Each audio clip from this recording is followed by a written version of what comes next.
They always said I was the quiet one, the one who never quite measured up. At family dinners, I was the empty chair between my brother's Wall Street victories and my cousin's law school drama.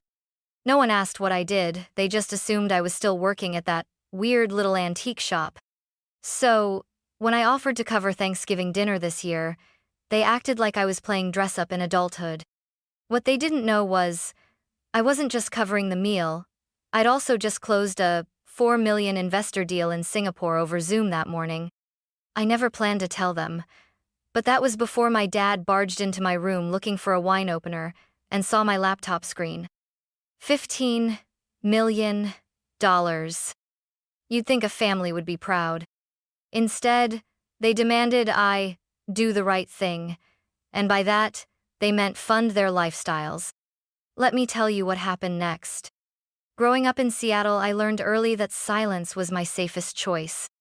My older brother, Brandon, was the Golden Boy varsity athlete, full scholarship to NYU, started his own hedge fund by 26. Every family dinner was a recap of his stock picks and big wins. My cousin Lila just passed the bar on her first try. Aunt Kathy cried with pride. And me? Oh, Avery's still doing that thing with vintage jewelry? Or antiques? Or maybe crafts? No one ever remembered. And honestly, after a while, I stopped correcting them. It wasn't worth the effort, because in their eyes, I was the artsy one, the one with no clear direction. It didn't matter that I graduated top of my class in computer science. It didn't matter that I interned at Google or wrote back-end code for half the e-commerce sites they use daily. If it wasn't flashy, it wasn't real. But I didn't crave their attention, I craved autonomy. When I moved out at 22, I made a promise to myself. I wouldn't live for their approval. I'd build something they couldn't understand, couldn't belittle, and wouldn't be able to take away. That's when I started working on Verdura Vault. At first, it was a late-night side project. Just me, my laptop, and a very specific problem. How could you verify the authenticity of rare physical assets, gemstones, vintage timepieces, even NFTs, and tie them to immutable blockchain records? It started in a basement apartment with unreliable heating and a coffee machine that whined louder than it brewed. I coded at night, freelanced during the day, and ate more frozen dumplings than I care to admit. I told my family I was consulting for a friend's shop because, frankly, that lie was easier to swallow than explaining crypto infrastructure to my dad. Brandon once laughed and said, "So you're still playing around with digital monopoly money?" I smiled and nodded. What I didn't tell him was that Verdura Vault had just finished its beta phase with 4 international collectors already signed on. I built slowly, carefully, refused funding at first, refused help. I'd seen what dependency looked like. I didn't want to owe anyone, especially not my family. The most ironic part? While they spent years mocking my little tech thing, I was quietly becoming one of the few women in the country to own 100% equity in a high-value authentication platform. By 30, I had an LLC, a legal team, and a revenue stream I didn't need to brag about. I thought I could keep it all separate. That's what I told myself.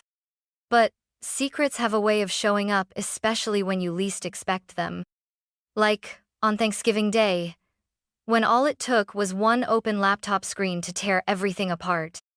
On paper, I was still the same Avery. I still wore jeans from last season's clearance rack, still drove my 2012 Subaru Outback, still brought deviled eggs to family potlucks in a chipped Pyrex dish. My family never asked about my job, so I never offered much. When pressed, I said, "I'm doing some digital consulting work, freelance stuff." They nodded vaguely, then moved on to Brandon's latest luxury condo flip. What they didn't know was that my consulting clients included 2 European auction houses, a Swiss gemstone regulator, and a private collector from Dubai. My little side project now had 6 employees, a secured vault downtown, and a client waiting list 3 months long. And yet, I never corrected them. Every Sunday dinner, I sat at that same scuffed oak table listening to everyone dissect their 401ks and real estate ventures while sipping on boxed wine. Meanwhile, I'd quietly transferred 25-0 that morning to a Singaporean server migration. It was a strange, twisted game I played with myself. How invisible can I be while being everything they underestimate?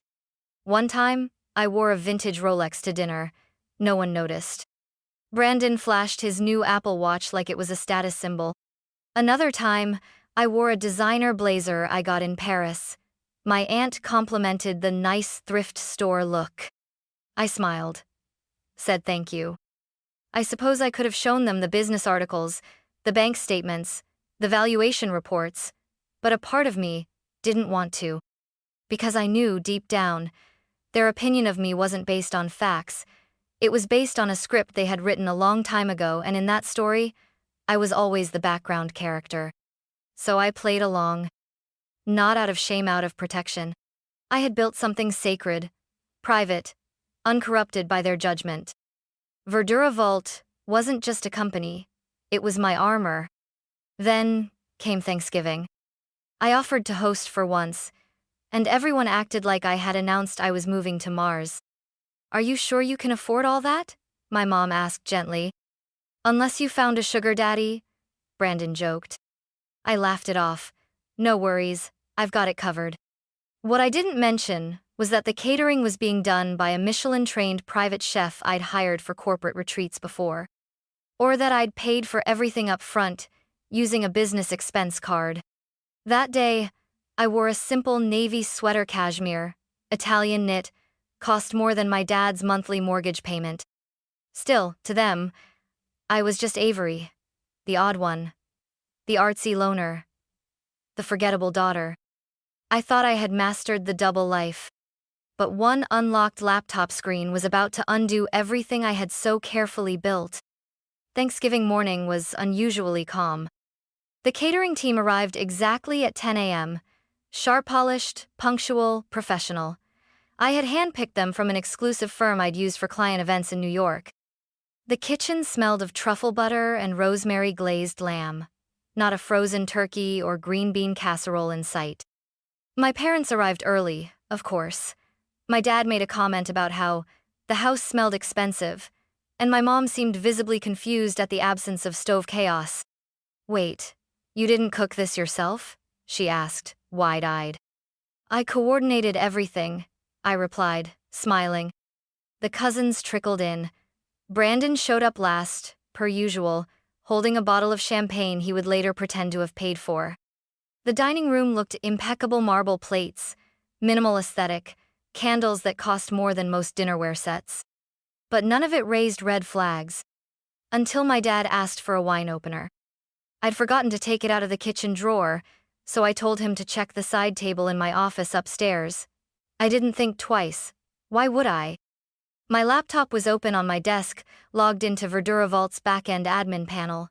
I'd been reviewing final numbers from a closed sale in Hong Kong earlier that morning and forgot to shut it down. I was in the dining room folding napkins when I heard his voice. Avery, what is this? I turned. There he was standing at the top of the stairs, my MacBook in his hands, eyes wide, brows furrowed. 15 million? He said. Is this real? Silence fell across the room like a dropped plate. Everyone turned to look. I froze. My instinct said, deny, deflect, downplay, but something in me snapped. Maybe it was the years of being underestimated. Or the look of suspicion on his face, like I had committed a crime by succeeding silently. So I said it clearly, calmly. Yes, it's real.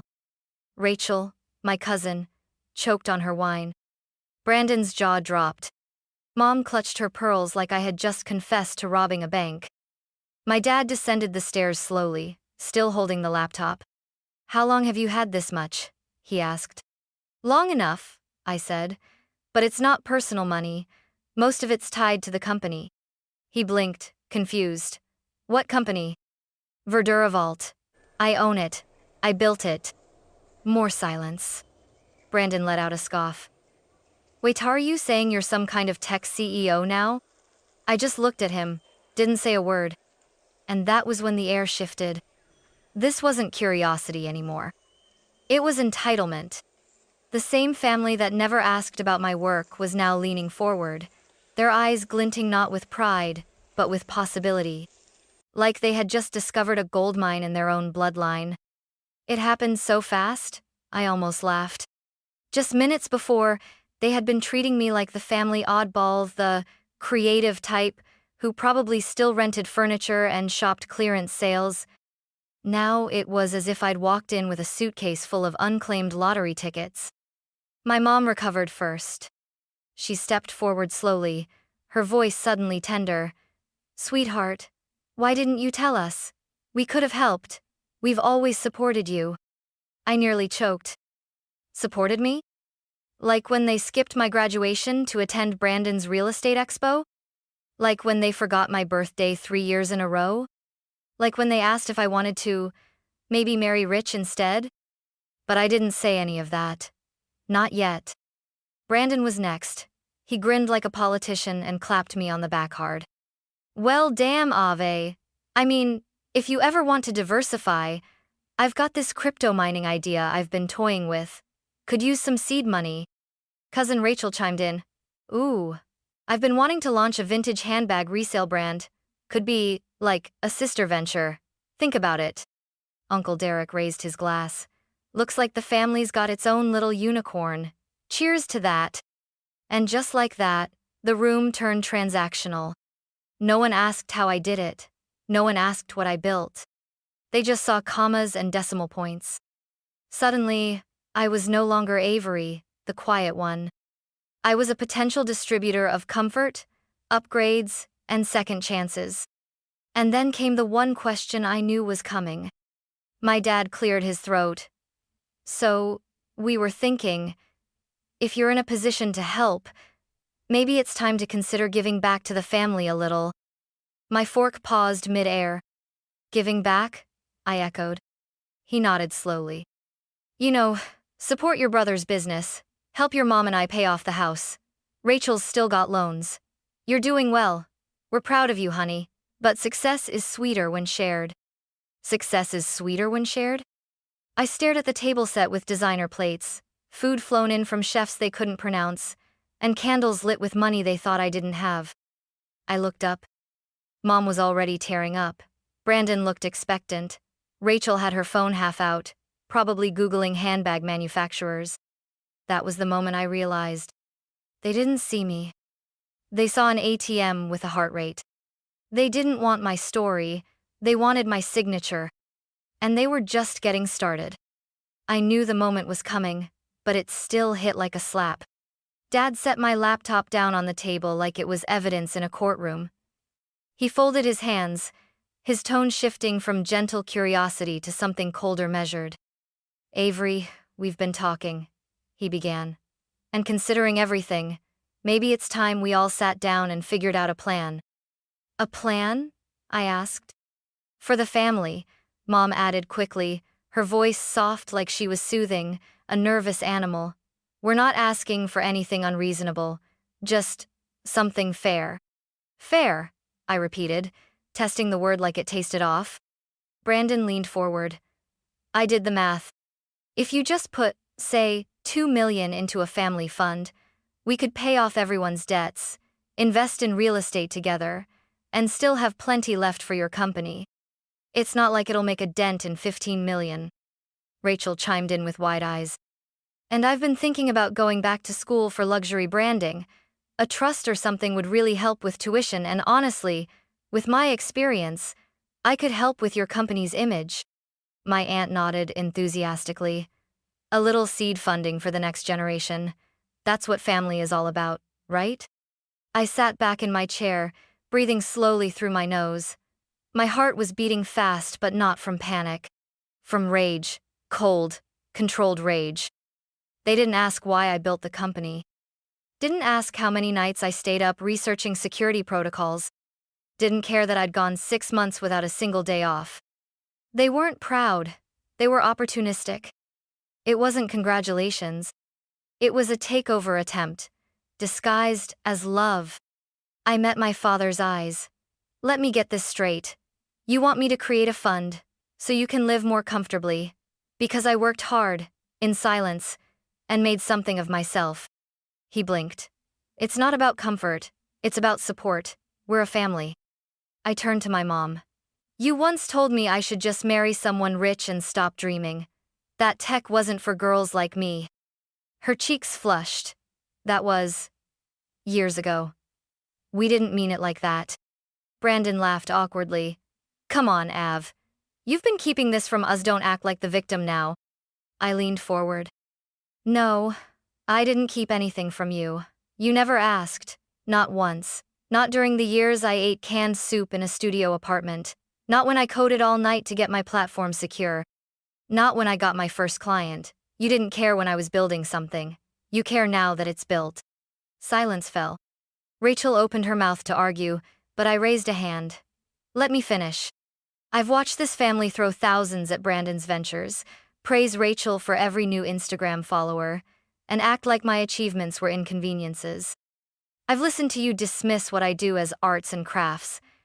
And now that I have money, suddenly I'm valuable? Mom looked stricken. Sweetheart, we just want to be part of your life. No, I said sharply. You want a piece of what I built.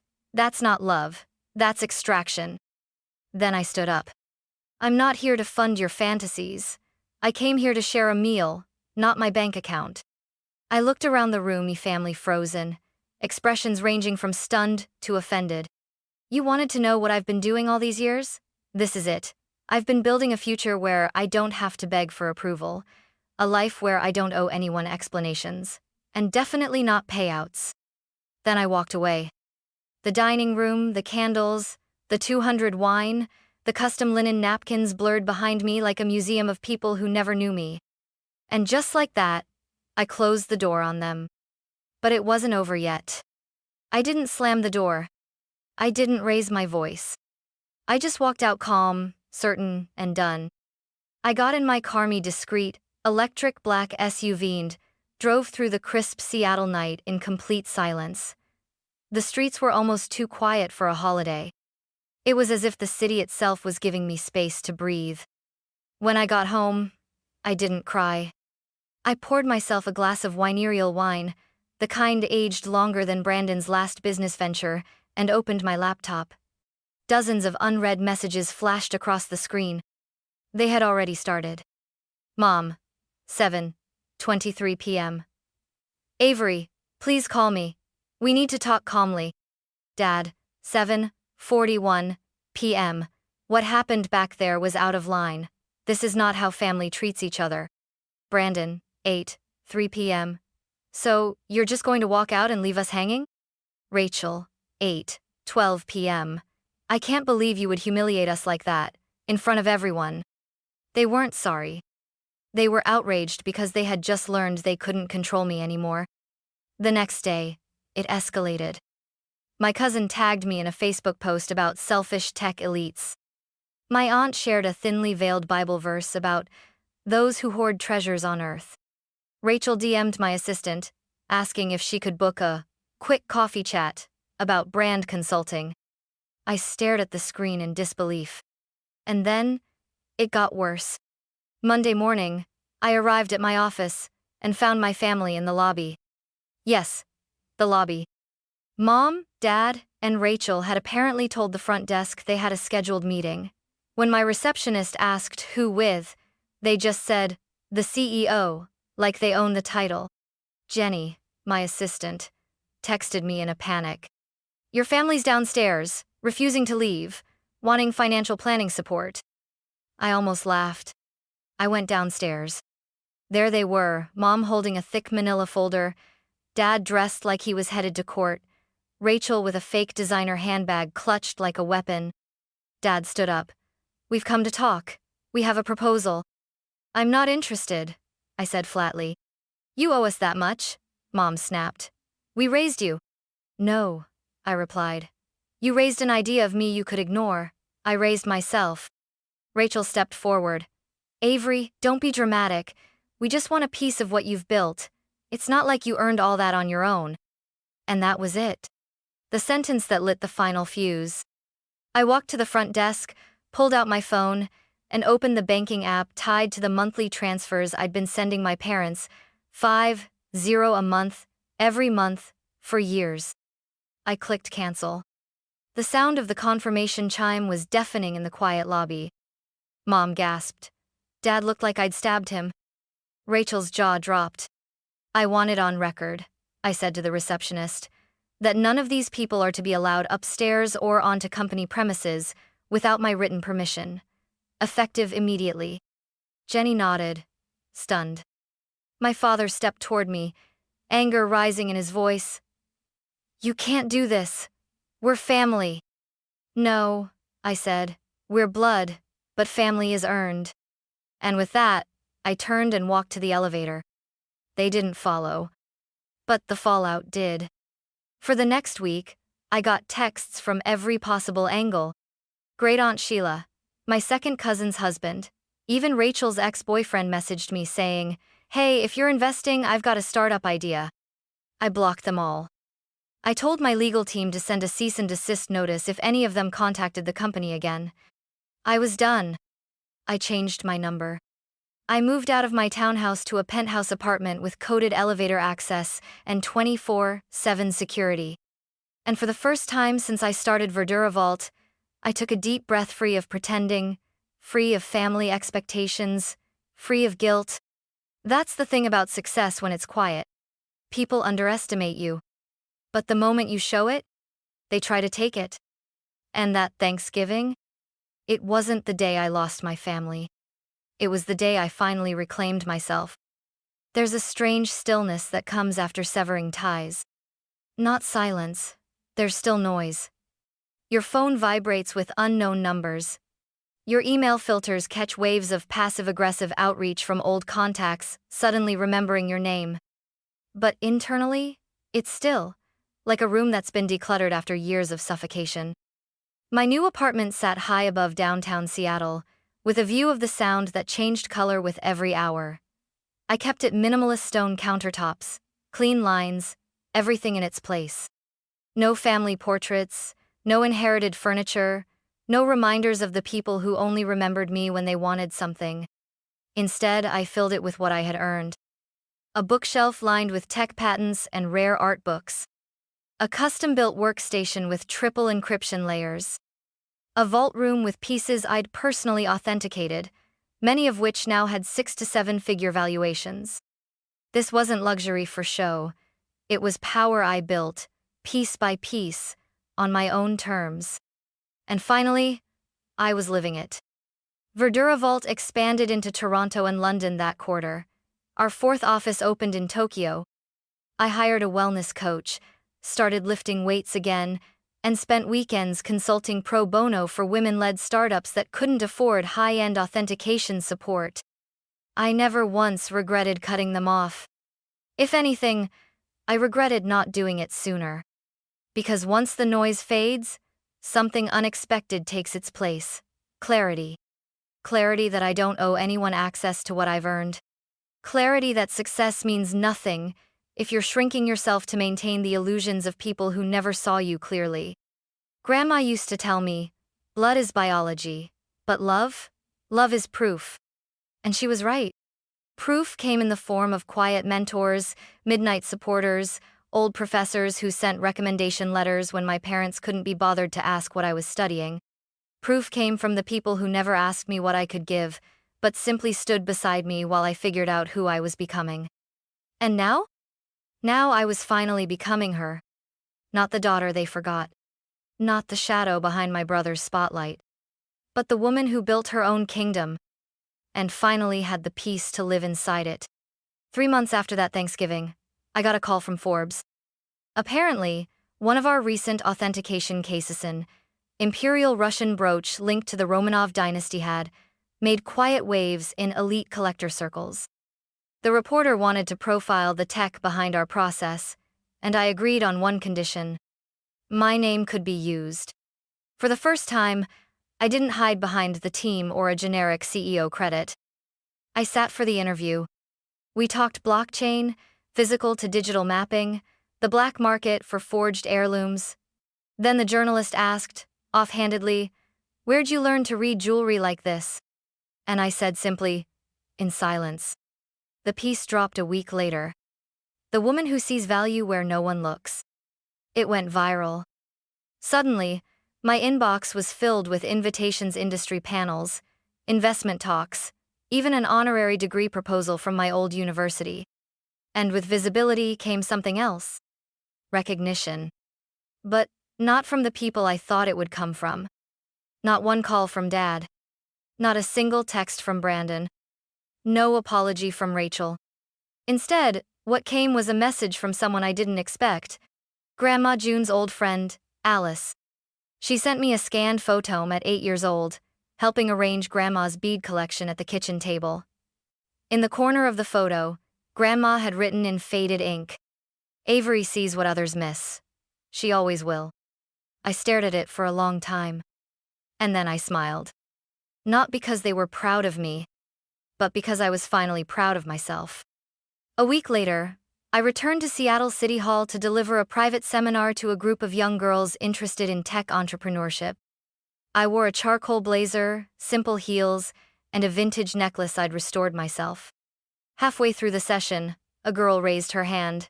"How did you know when you'd made it?" I paused, then said, "When I stopped needing them to notice."